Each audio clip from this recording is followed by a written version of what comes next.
episode 4119, The Gift of Home. Moms, it's time to rediscover, rejuvenate, and renew who you are in mind, body, and spirit. Welcome to Create Your Now, Your Best Selfie, the show to help you do just that. Here's your host, certified life coach, personal trainer, and nutritionist, Christiane Wargo. Happy day. Are you ready? It's happy day time. It's happy Friday. Yes, it is. Yes, it is. Happy dance. Let's do it. Let's do it. Come on. We're going to get it on because guess what? It's the weekend and you get to celebrate and you get to love on your family even more. Take a break. Hit the road. I don't know where you're going, but it's all about the gift of home. For those of you who are brand new to Create Your Now, welcome to this incredible family. I'm so delighted of your presence. If you already had the opportunity, you want to head on over to createyournow.com where you can learn more and sign up for the Kisses newsletter, the Keep It Simple strategy, everyday solutions to live, love, and impact. Well, this episode is brought to you by AIM, Inspiring Connection and Community. Well, I cannot believe it. I look at the calendar and I'm like, we only have like 21 more days left in July. How can that be? And then guess what? Shh, don't tell the secret. School is about to begin. Now, I know in some areas it doesn't happen until after Labor Day, but here we start right at the crack of August. It happens. And can you believe it or not? This is going to be the first year I do not have a child attending traditional school. Yeah, I might be in a little bit of shock, but we'll leave that for another episode. But seriously, I pray that you're going to have a fabulous weekend. Enjoy some sunshine. Maybe get out, get that vitamin D in you. And spend time with the family, right? You cannot take for granted family. However, we all know, right, that being a parent is rough because we have just so many responsibilities besides raising our children. And when everything gets a little out of hand, it's easy to feel overwhelmed as if we're the worst parents ever, barely keeping our head above water, then wondering, well, are you failing your children? Why am I their mom? How did I get tasked with this child, right? I know you've had that thought. It's confession day. Be honest with yourself. But you also have to know this. You're doing the best you can. What matters most isn't perfection. It's what you pour into your children every single day. That is the gift of home. You know, as I was sitting here thinking about our home and remember the oak tree? Yeah, I know I haven't talked about it much lately, but the oak tree came and went, and now we have 3 other trees planted. But with the fall of the oak tree, got me really thinking, and I'm like, you know what? What is home? What does it really mean to raise your kids? Not for them to regurgitate stuff to you, but to raise up these little human beings. I mean, when you think about it, it's an amazing miracle. It's incredible. And we are tasked with that. We have the responsibility as parents to raise up our kids so that when they grow up, they can go out and impact the world that they touch in the manner that God has designed them to do, not the manner we think so. Big difference. And so it got me thinking, home is more than just walls and furniture. It's a sanctuary your children carry in their hearts, shaped by your presence, your love, and your teachings. Amid the busyness of life, don't ever underestimate your superpowers as a parent. Your gift may look different than you imagined. I'm sure it does. And on days you're probably like, I don't have a gift. That superpower has been long gone. It burnt out. No, it's not. Don't underestimate it. And even though it may look a little bit different, it is no less powerful. Overwhelm does not have to define your story. You are given right now the incredible gift of home. So maybe you're thinking your home is more like a battlefield. Maybe you and the spouse go at it, the kid's father, and yet you're still married and you're like, if these walls could talk. Well, somebody who's divorced could say the same thing, but they don't have another parent in the household. They just have themselves and kids. Oh, if these walls could talk. But you see, what if your walls could talk? What stories would they tell you? Would they remind you of the late nights that you were up waiting for your children to come home because they were really pushing their boundaries and they wanted to stay 30 minutes outside of their curfew? and you stayed up and you had that long talk. Tears were shed. But in the morning, you were able to wrap your arms around them knowing that they were safe and you gave them a safe place to fall. Remember those times when they were riding their bike, learning for the first time, and they fell and they had their first scratched knee and they thought it was the end of the world. They're bleeding out everywhere. Or wait, better yet, Mom, I just have to have this. Why? Well, because Timmy has it. And if Timmy has it, I got to have it. Oh, yeah. The holidays. Always trying to be and get what everybody else has. What was it like? What if your walls could talk? What stories would they tell? And when I think about that for myself, and I'm thinking, number one, I'd have to get a lot of walls together because we've moved so many times in my life. So it would only tell a portion of my story. But of that portion, what would it look like? That season, what would it show? It is really interesting to think about it in that manner. So today I want you to look at what you can give as a gift of home to your children. What does that look like? How can they truly experience that gift? Well, it all starts with presence. That is your Kiss to Keep It Simple strategy. Be present. Be there in your actions. Be there in your words. Be there with your love. It's the simplest yet most profound show and tell ever. Do you remember show and tell? Do they even have it now? They did when my kiddos were growing up, but you know what? My kiddos are older now. Shh, don't tell anybody because that means I'm older. But now my grandbabies, well, we haven't quite got to show and tell days yet. We do bring our books to school day, but not quite show and tell because I think, they're still learning. They're still young enough that they're really not sure. So they don't have them bring in all that stuff. But what was it like for you at show and tell? Getting it ready. I remember my kids, they would be so specific. Mom, I want to bring this and the reason why I want to bring this. And then they would go through it. Well, what do you think I should bring? Should I bring this or this or this? The girls, oh my goodness, it was a long list. The boys were like, I'll take this, Mom. Okay. You know what? They each were so different, right? So you look at them and you're thinking, how did I get these sweet individuals so uniquely their own? And how do I raise them up? How do I show them that they're so loved? How do I give them and allow them to experience the gift of home? Mom and Dad, it's with your presence. Show and tell. What does it look like in real life? Number one, show them with your actions. Children learn far more from what they observe than what they're told. Like monkey see, monkey do, children see, children do. Exactly that. When you demonstrate kindness, when you show patience, when you act with integrity, you're building their blueprint for life. As Proverbs 22 verse 6 says, train up a child in the way he should go. Even when he is old, he will not depart from it. Your daily example is the foundation of the gift you gave and that you give every day. Show them with your actions. Now, I will have to put in here kind of a disclaimer. Make sure you're showing actions that you want them to see. And if you're like, I already got it done. I'm good, Christiane. I don't need to listen to any of this. I would say, hold on, stop the presses. That means your ego's talking. And if you're too big to learn, you got another thing coming. That's the black and white of it. So don't think you know it all, because I've already gone through 5 children, all of which are extremely amazing children, if I say so myself, extremely amazing parents, those who are, and also the way they serve their community and are kind to people around them. I'm like, who modeled that? Their mom and dad did. And now we have grandbabies.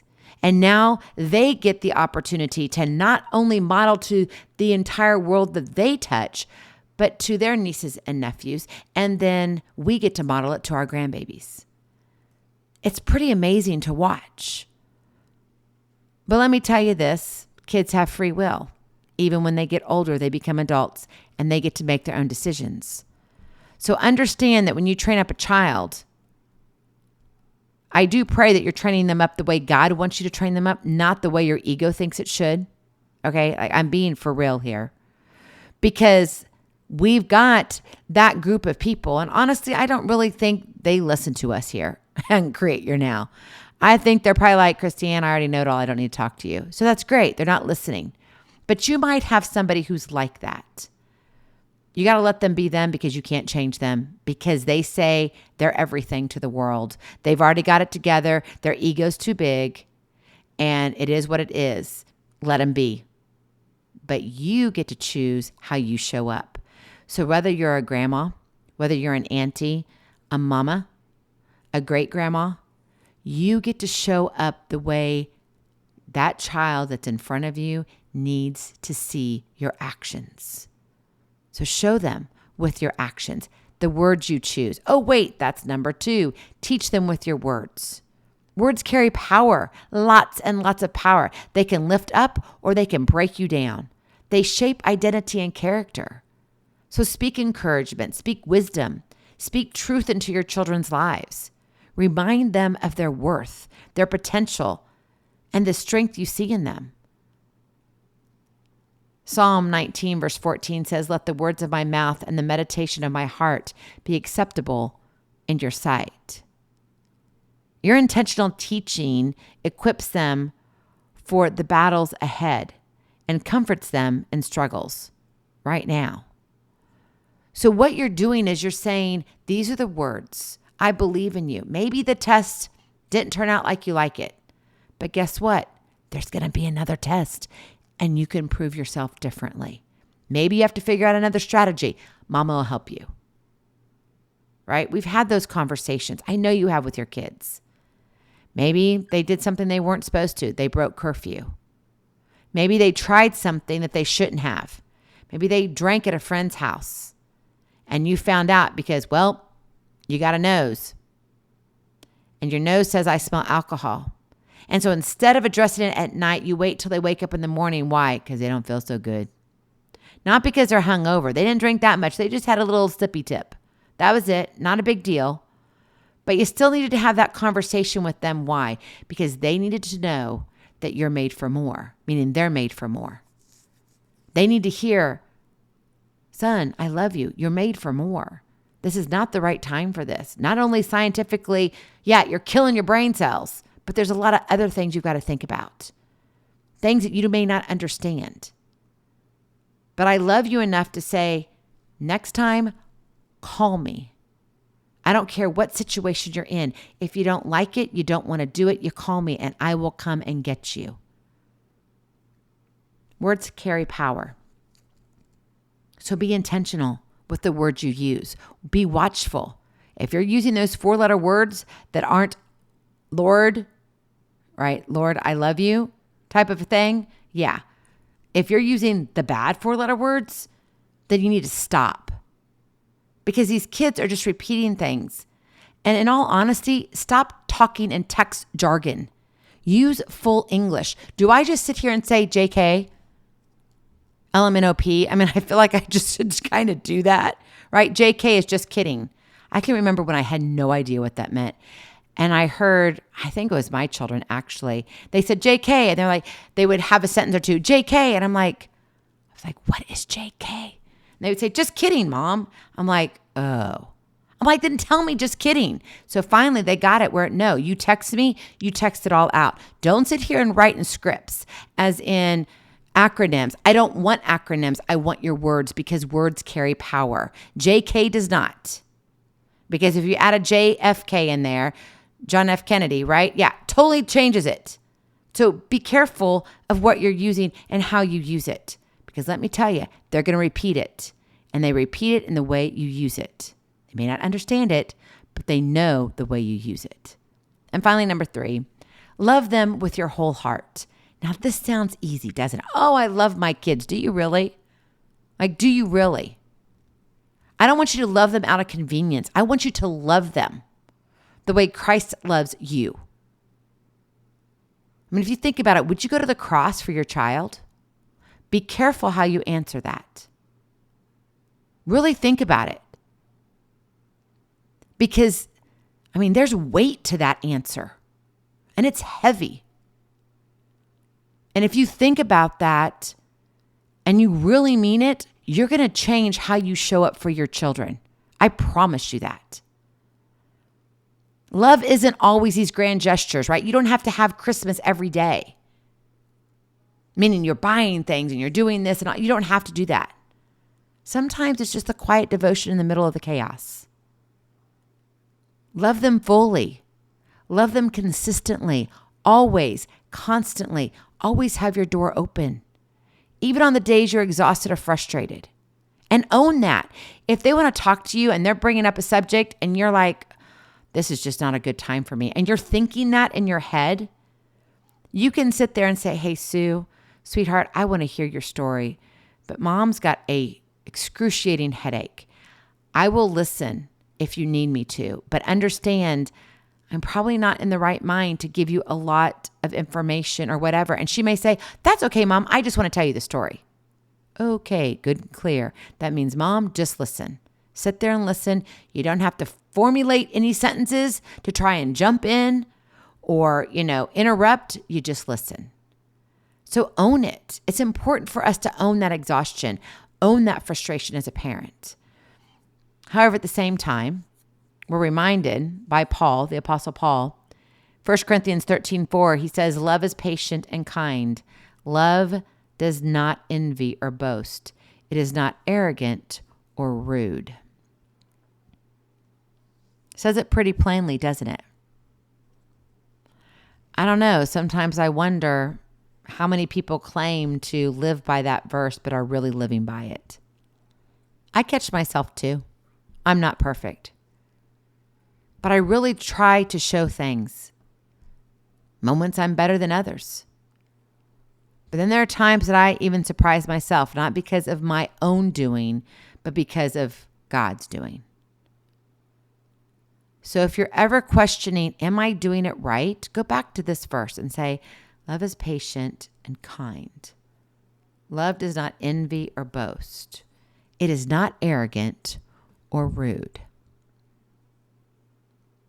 This wholehearted love is the anchor they will return to again and again, long after childhood. But I also interject this. Be cautious that if you're not doing this, they may not come back as easily. And that's not to frighten you one bit. That's to speak reality into what it is and how we care for our children. We have to be willing to love unconditionally. We have to be willing to listen to our children. We may not like what they tell us, but we need to listen to them. I had a mom once call me. She said, Christiane, I just really need to talk to you. And I said, okay. Yeah, I've been dealing with some stuff. And I said, all right, what stuff is it? She goes, my son. Her son had left and had been gone for years. They hadn't had much of a relationship, but they were starting to come back together. So he would start to call more often and they would have a relationship. And then he decided that I want to change my life around and I want to move back home. The catch was, though, there was a girlfriend that was coming with him. And she was like, I don't know what to do. She still wasn't convinced that he was stepping away from what he came out of, which was some drugs, alcohol, not doing great, not holding down a real job. There were times she didn't know where he was. I tell you this story so you understand that even though she wasn't sure where he was, as in his healing and him stepping away from the drugs and the alcohol and all of that, she stood there and opened her door and said, come in, and welcomed the girlfriend too. It lasted only a few months, and then he left again. It's hard raising kids. It's hard always having that door open. But so long as you can do it in a safe manner, I would encourage you to do so. Because you see, after a little while, the girlfriend left and he came back home. Things changed and things got better. But it took that initial, oh my goodness, he fell flat at home, but mom was still there. And so when he wanted to come back again, mom was still there. He's doing better now. And so is mom. As parents, we can really feel the weight of the world. But in that, I want you to remember this. Your presence is the greatest present. Your love is the shelter your children need. Your teachings are the compass they will trust. And I know that it's hard.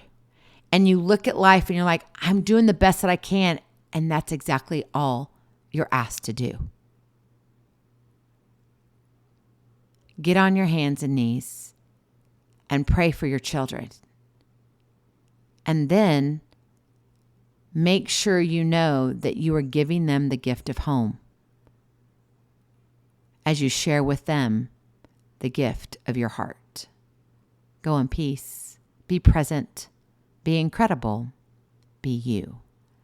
I love you so very much. I cannot wait to see you on the other side. Blessings, hugs, and lots of love. We'll talk to you real soon. Have a glorious, blessed weekend. Bye-bye. Feeling inspired, ready to train for life and love your journey? Visit createyournow.com for more incredible resources to help you along the way. We'll see you next time on Create Your Now, Your Best Selfie. And remember, always be sure you consult your physician before beginning any health and fitness plan.